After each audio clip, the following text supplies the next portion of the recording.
Okay, let's see if I can get through an entire review without something happening to the recording that makes it impossible to sync the audio correctly. Yay! In case you missed the title of this video and the thumbnail of this video and the entire backbone of this channel, which guaranteed that this is what I was going to review next, we are reviewing Steven Universe, the movie, today, and I am super excited to get to talk about it with you guys in a context that doesn't involve me not knowing what's in it, because I gotta say, as exciting as it was waiting for this movie, and getting to watch it, and then getting to think about it, and then getting to talk about it after watching and thinking about it, is even more exciting somehow. I know, it's crazy, but it's true. And that is because I can happily say that Steven Universe the movie was really freaking good. It wasn't perfect, don't get me wrong. There are a couple of things that disappointed me about it, but those were my own personal expectations of things that I wanted to see in this that it didn't really need to include, which I will talk about in a minute. The movie, for what it was fantastic. I think it pulled off everything that it was trying to do really, really well, for the most part.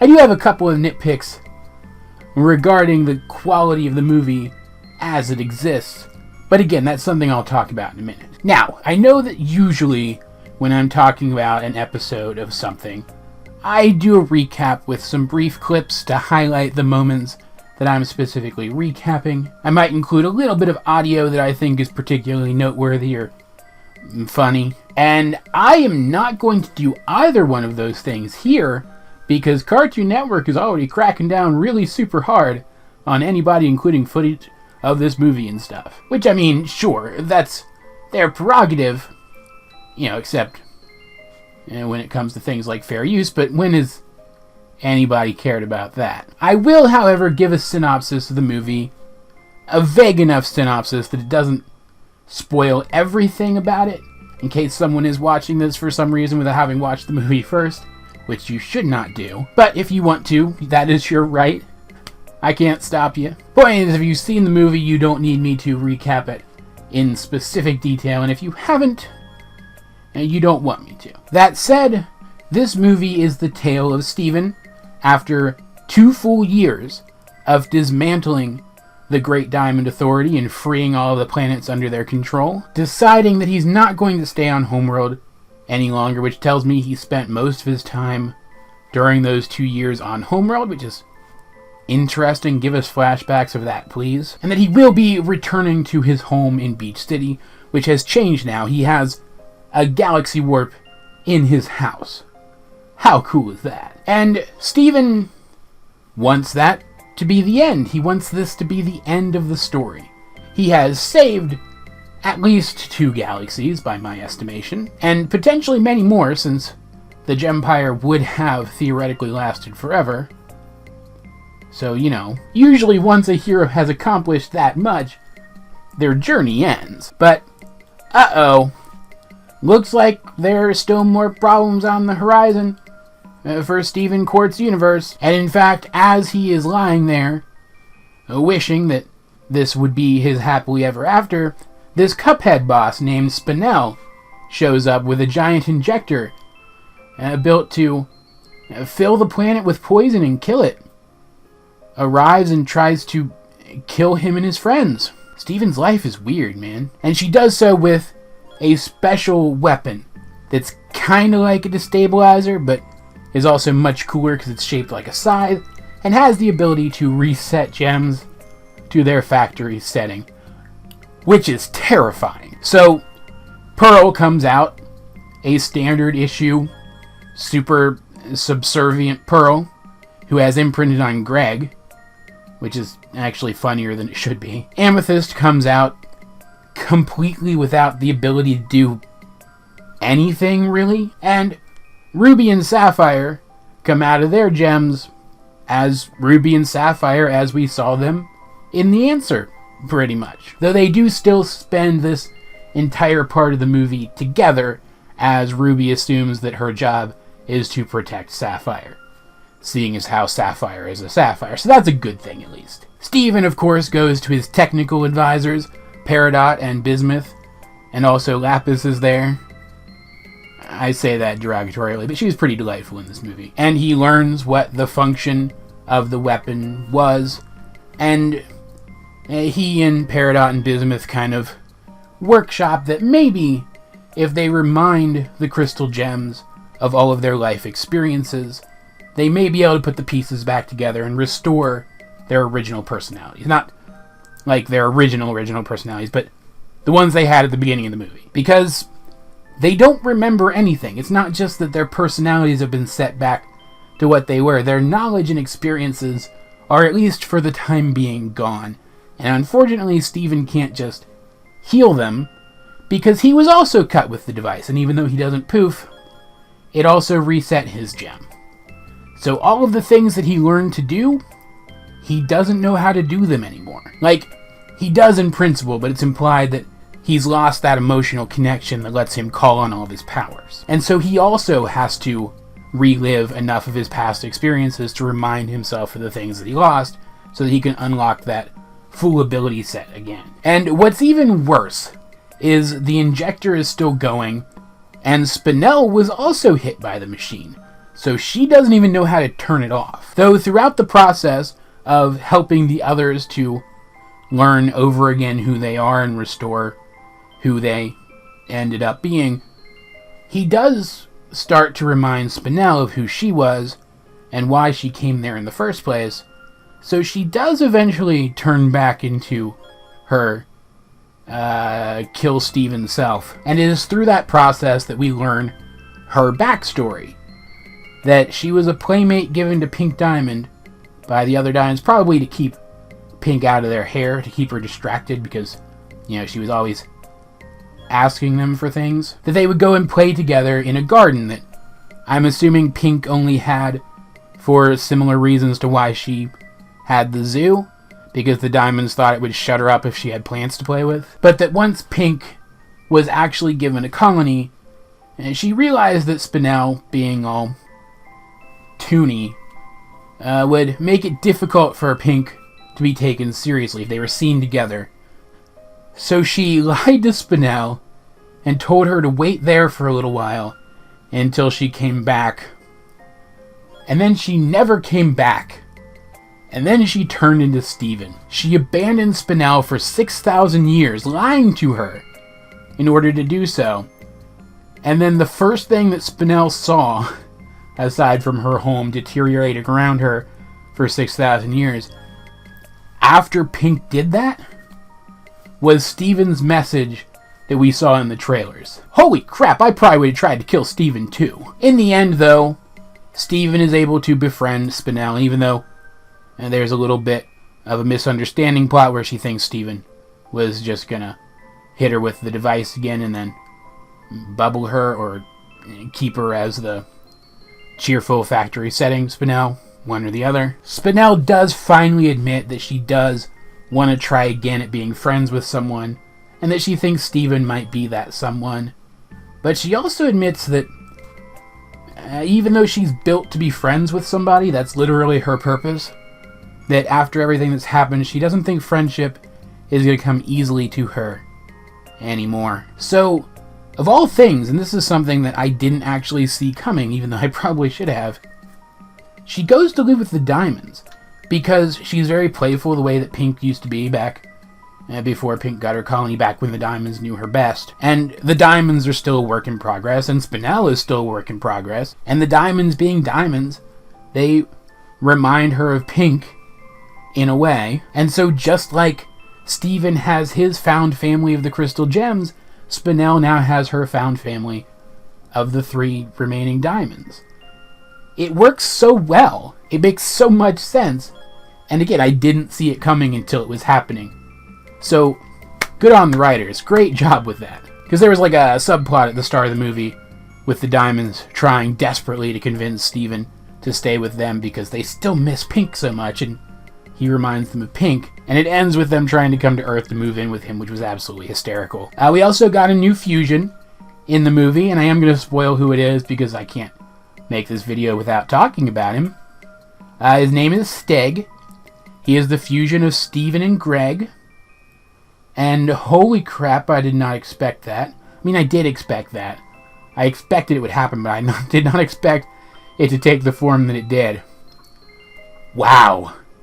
Stag was fantastic. It's still a little weird that Steven and Greg fused. Like, I get that fusion is any relationship, that it's representative of any relationship, particularly any healthy relationship, though obviously there can be unhealthy fusions. And Steven and Greg obviously have a very stable and very healthy father-son relationship, but it is still a little weird. Though I do like that Stag was pretty clearly supposed to be a JoJo's Bizarre Adventure reference, and even though I'm not super versed in that, the designs of those characters are very unique, and it was cool to see a reference to it in this show. And I mean, hey, another Steven fusion with a human, that's something that the fans have wanted for a really long time. It was very fan-wanky, but in a very good way. In fact, I'd say that that's how most of the movie came off. This movie was very much a love letter to the show, conveyed in a way that is very appealing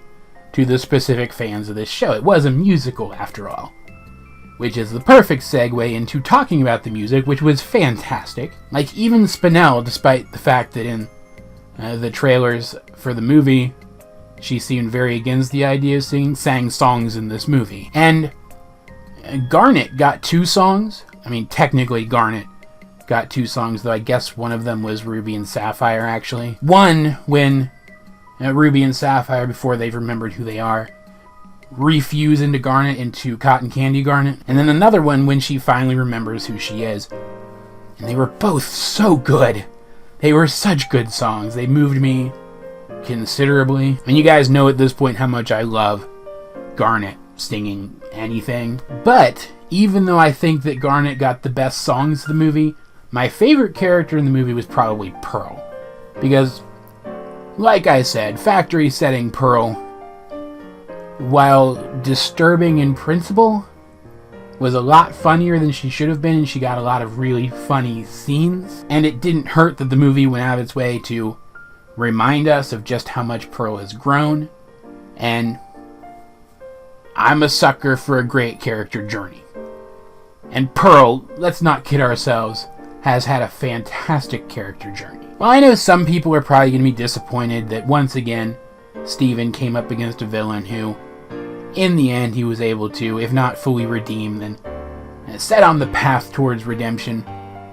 I think it works here, for a similar reason to why I want the She-Ra writers to go ahead and redeem Catra already. Because, unlike the Diamonds, who, at the end of the day, were pretty ignorant of just how terrible they were, but still did terrible things with the power that they wielded against their people, Spinell was an abuse victim. And it would be super unfair and send a super bad message to the viewers of this movie if the moral of the movie was that Spinell cannot escape from the cycle of perpetuating the same abuse that made her like she is now. That she can never improve from what she is now. That she's always going to be that way forever and ever. Like, obviously, a part of her is always going to be affected by that. She's going to carry that with her for the rest of her life. Even resetting her brain didn't allow her to escape from what Rose did to her. But, at the end of the day, being abused like that did not make her unlovable, and it did not make her incapable of loving again. That, at the end of the day, all she had to do was surround herself with the right people and stop perpetuating the same kind of harm that she suffered. So while this was, again, a really fast turnaround for a villain in this show, I think this is probably the best really fast turnaround out of any villain that has had a really fast turnaround so far. And really, the movie did come down to that being the moral, that your abuse does not make you unlovable and it does not make you incapable of loving. And what a fantastic moral to work into your show for children. That said, though, this movie had another moral to it too that I particularly like, because it's one that I like to write myself into my stories. It's like, I love a good fairy tale happily ever after as much as the next guy who likes fairy tale happily ever afters. But the other moral of this movie was that happily ever after isn't a thing in real life. That in real life, there isn't that ride into the sunset moment where everything is just okay forever and ever. Amen. In real life, happiness is something that you have to keep fighting for the rest of your life once you have it. Unless you're like super rich or something, I guess. I mean, if you get rich enough, you can just pay people to fight for your happiness for you.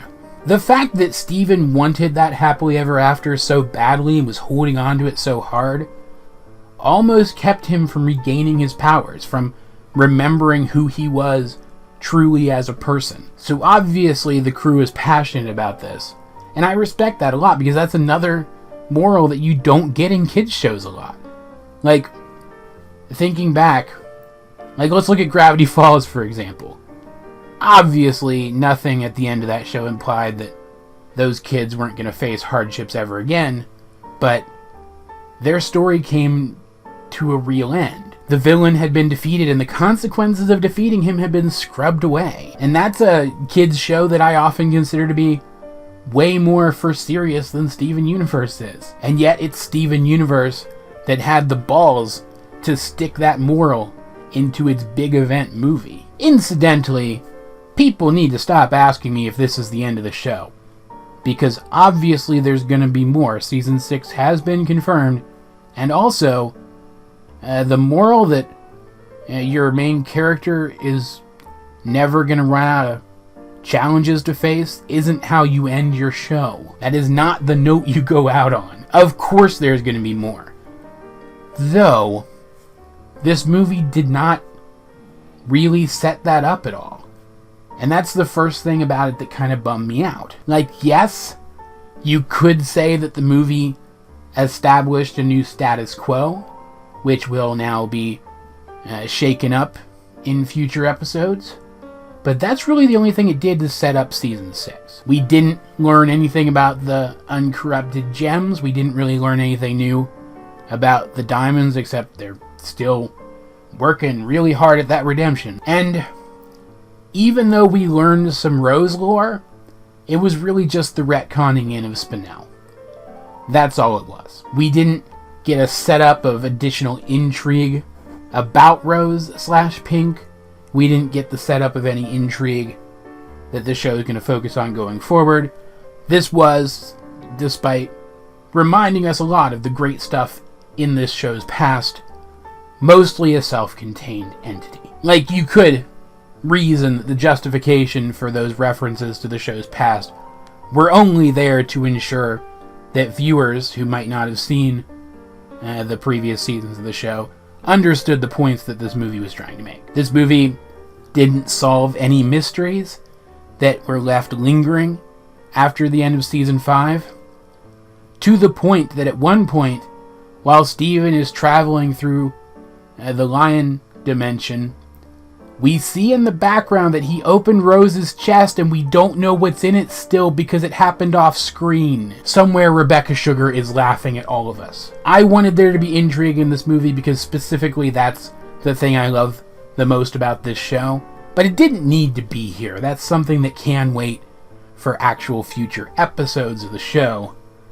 I'm just really legitimately worried that we're not going to get any more. Because, like, yeah, the slice of life and the drama stuff is great, but it's made better by the presence of those mysteries and intrigue, and I don't want to lose out on that. I also don't quite understand where Spinel got all the equipment that she used to do what she did here, because, like, I'll have to go watch the movie again and try to actually work out exactly how much time passed between that message that Steven sent out and Spinel showing up on Earth, but I don't think there was enough time for her to do all that, because when we're being shown that montage of Steven talking to all of the liberated homeworld gems that he's helped save over the last 2 years, we actually get a flash of Spinel still standing in the garden in the exact same spot where Rose left her. Obviously, she was there when that message came through, and yet after that message, she had the time to put together this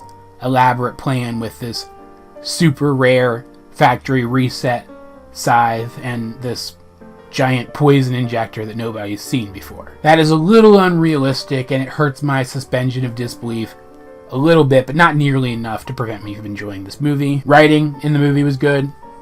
Obviously, writing in this show is pretty good, just in general. And the animation was pretty good, too. Like, some of it, and this is one of my, I think, legitimate nitpicks, some of it felt very average episode-y in terms of its quality. Like, there was even an example of them using a faraway model for a character that wasn't far away. But this was a TV movie, and the animation was absolutely phenomenal where it mattered, during action sequences or majorly dramatic sequences or during musical numbers, obviously. And one good thing to keep in mind is that the diamonds still change size radically every time the show cuts between scenes. Wait, that's not a good thing. End of the day, obviously there are things I would have liked to have seen in this movie that I didn't see, and the movie is not perfect. Very few things are. But it was really freaking good. It exceeded my expectations in enough areas to counterbalance where it didn't quite live up to them. It was different than I expected it to be, but it was different in all the right ways. And at the end of the day, seeing as how this was a movie and not technically part of the show, even though it is canon to the show, I understand their choice not to set stuff up here, to wait to set stuff up until the show comes back. I just hope that there is still intrigue to be set up.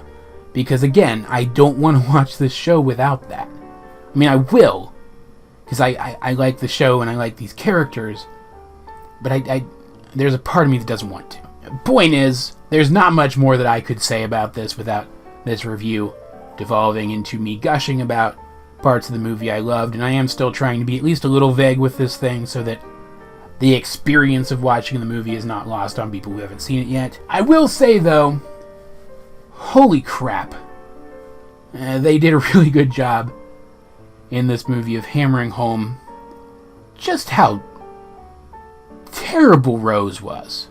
Like, great character, good intentions, awful person.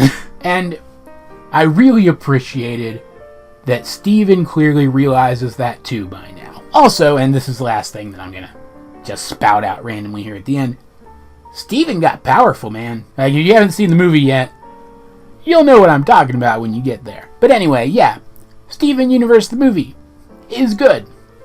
Go watch it if you haven't. I've shared a link to it online over on my Tumblr, so go check out my Tumblr. In the meantime, though, as per usual, I'd like to know, what did you guys think of Steven Universe the movie, if you have seen it? And, in case you haven't yet, go ahead and go check out the archive of the live-streamed reaction that I did of the movie, so that you can, along with everyone else, dislike that video for me not including the movie itself in the stream. But anyway, let's get a discussion going in the comments section down below, or over on my Discord, link in the description. But either way, this has been AJ22, and I will talk to you guys later.